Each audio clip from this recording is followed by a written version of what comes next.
I'm Rachman Cantrell, and I'm living in the Seattle area right now. I was opened in Douglasville, Georgia in 1963, but I spent most of my Subud life in San Francisco, and I moved from there in 1986. Well, I was probationing in San Francisco, and I went home for a visit to Georgia. And I looked up the Subud people that were there. There were a few isolated members. And since it was time for me to be open, the one man came from one town and another man came from another town. Harlan McWillis showed up the same night, and I was open. And then I did latihan with Harlan McWillis a few times, and then came back to San Francisco. I was thinking about what kind of memories I have of Bapak. And we're talking about 32 years of Subud, and there's like many different memories. But the ones that kind of stand out to me were some of the ones when I first met Bapak. And Bapak came to San Francisco in, I think, 1963, or possibly 64, I'm not sure when. And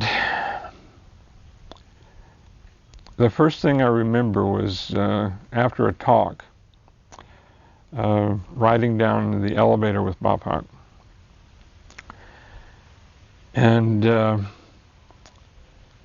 since I was a brand new Subud member, I felt like I was pretty far spiritually advanced. You know, it was like I had been kind of a seeker, and I felt like I was pretty high up there. And so it was kind of nice being in the elevator with Bapak. I felt that was appropriate, you know, since I was so spiritually developed, that we should both be going down the elevator together. And in California Hall, there is a little lobby outside the elevator, and then there's a door that goes outside. So, being the polite kind of person that I am, I went and I opened the outside door so that Bapak and party could go out. And then Bapak said something to me, and Usman translated, and basically what he said was, "Please close the door because Ibu's feeling ill." And that was devastating to me. You know, it's like here I was, this really advanced spiritual person, and I couldn't even open the door right, you know. And it really had an effect. It had a profound effect on the way I kind of felt about myself and about my ego and things like that. And years later, I was working on the committee to kind of host Bapak in San Francisco. And I found myself in the position of helping Bapak and party getting from the hall to the hotel and back and forth. And it was always kind of a complicated kind of arrangement, getting the timing and everything right. And I remember one night, Bapak was going to a talk, and it was time for the talk to start, and we're all getting ready. And there's this big, heavy door at the Huntington Hotel. So I found myself waiting at this door to open the door for Bapak and Ibu when they come out. And I'm waiting and waiting, and I'm waiting at this door for about 45 minutes. Finally, Ibu comes out, and I open the door for her, and she goes out. She looks at me, and she gives me a smile, and she says, "Thank you." And it was like the finish of an experience. It was like that first thing I said was like the beginning, and this was like the finish. It was like some kind of inner thing happened that took all that time to manifest itself or kind of resolve or something. but it had something to do with my inner state, or my ego getting adjusted or something like that. So that was a very profound experience. It may sound simple, but it was a very special thing. And it turned out that Ibu had decided to have a sandwich at about 8:30. So she waited, had a sandwich, and everybody was kind of put back. And I think Bapak took another way of going to the hall. The other experience was kind of neat. Was I think the same time when Bapak first came to San Francisco, he was staying at a place on Washington Street, a house. And so somebody suggested I go over and hang out at this house. So I went there. And the same morning or sometime earlier, I had bought some morning glory seeds. And morning glory seeds were like at that time were the kind of one of the psychedelic kind of things that you could do. If you eat morning glory seeds, you have these really far out experiences.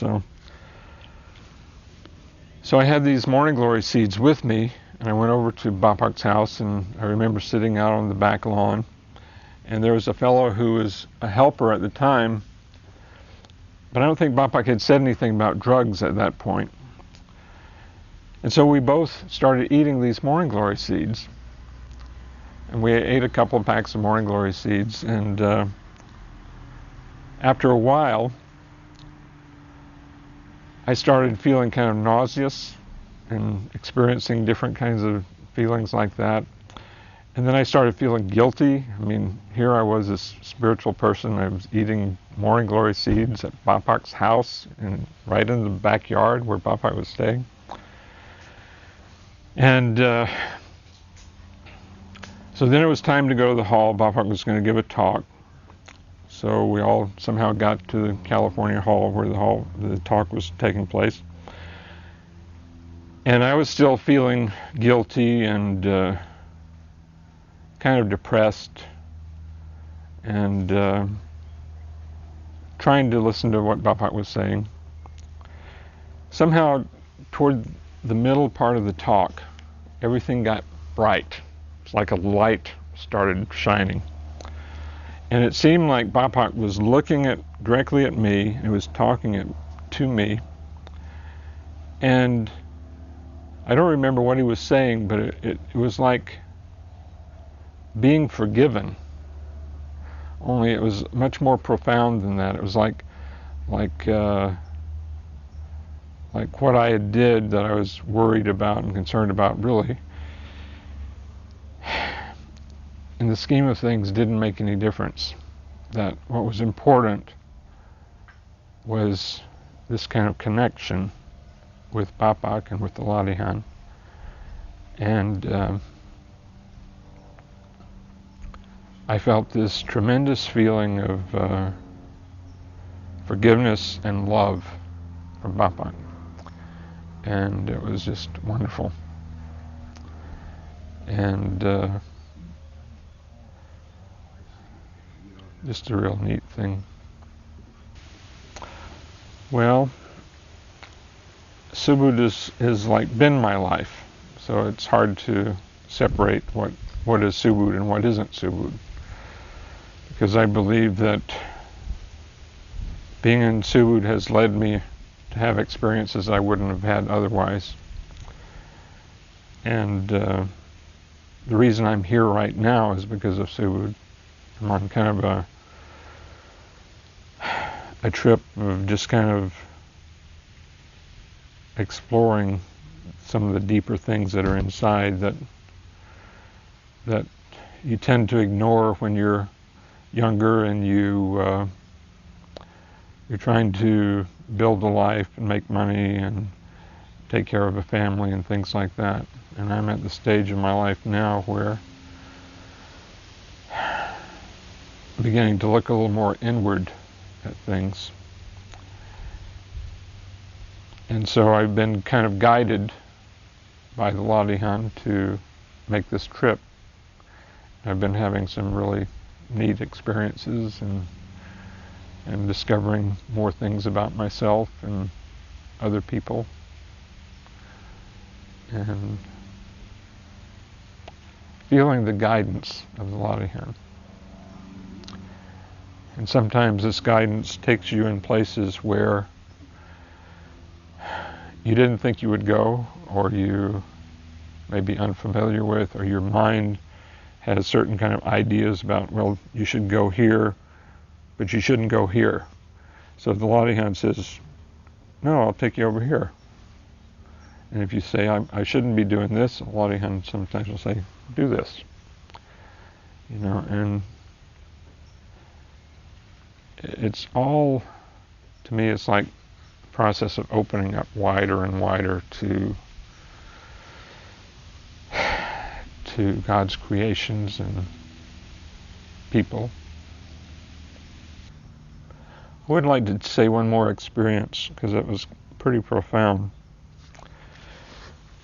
Part of my early days in Subud was doing a lot of committee work. And it was part of my own development, having to deal with other people and work things out, and working with solving problems together and things like that. And I remember a particular experience in Los Angeles one time where there were different committees that were kind of locked in kind of a power struggle. And it seemed like there was no way to solve these problems with the individuals.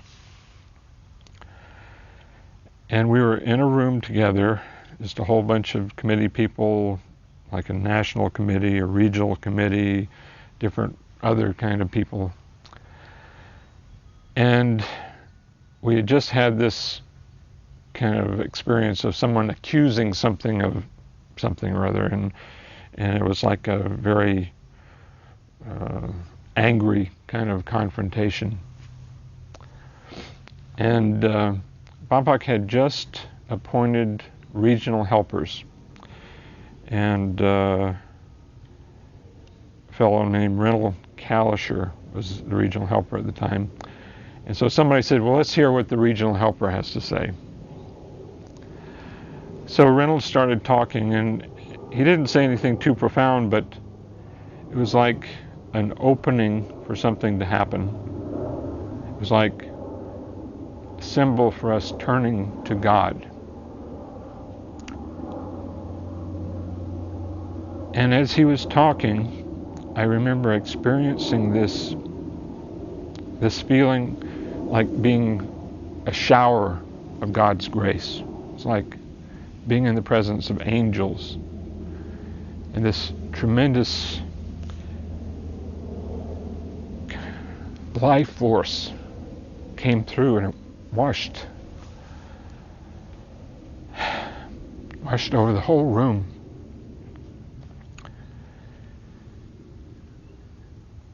And I began crying. And I remember kind of collapsing in a way, and the man next to me put his arm around me, and just feeling this tremendous feeling of God's grace. And it was such a powerful feeling that I couldn't talk about it afterwards without crying. Every time I would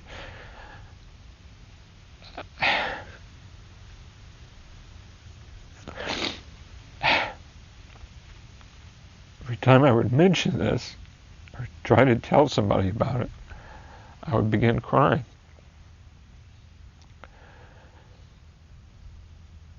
And it was just such a profound thing that all these arguments and differences between people could be just kind of washed away just by turning to God's grace and allowing that power to come in. And I feel like that's kind of the situation now, is that God's grace is waiting for us to make a little opening so it can come in again.